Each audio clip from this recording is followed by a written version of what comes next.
Nasihat untuk Grab rider, tapi at the same time dia explore tentang business.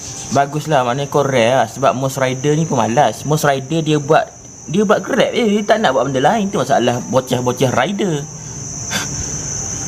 Saya dapat 100.5 sehari, saya dapat RM200 sehari. Okey, tu je limit kau. Kalau hari kau demam tak dapat. Dah lah jadi rider, duduk atas jalan, kulit hitam, kena sunburn. Kau faham tak? Lepas tu sebulan paling-paling tu pun RM6,000, RM5,000 sebulan.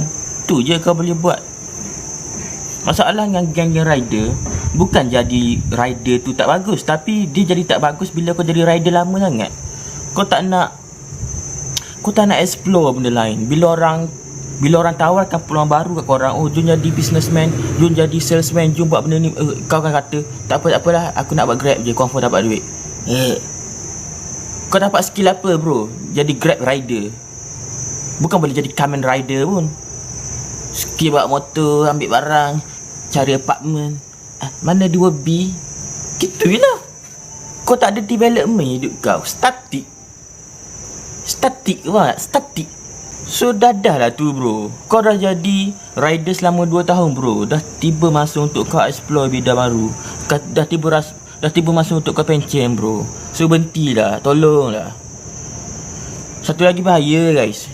Katakanlah kau accident atas jalan, customer tak kisah pasal kau. Customer dia just kisah pasal perut dia. Kenapa tak sampai lagi driver accident, okay? Nak refund.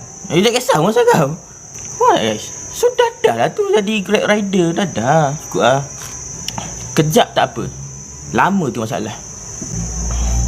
Nak refund member terbaring. Betul, member tu terbaring atas jalan. Customer ni, oh rider accident, okay, refund. Dia tak fikir lah. Dia fikir pasal refund tu. Faham? Lepas tu dia buat second order.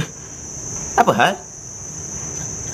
Na'udzubillah. Aku doakan korang semua selamat guys. Aku tak nak benda ni berlaku. Tapi korang kena sedar benda tu mungkin berlaku. Tapi aku harap benda tu tak berlaku guys. Sebab aku sayang korang. So tolonglah pakai tepi keledar guys at least. Risau agak sebenarnya. Aku ni baik sebenarnya. Walaupun aku ni aku baik lah tu je.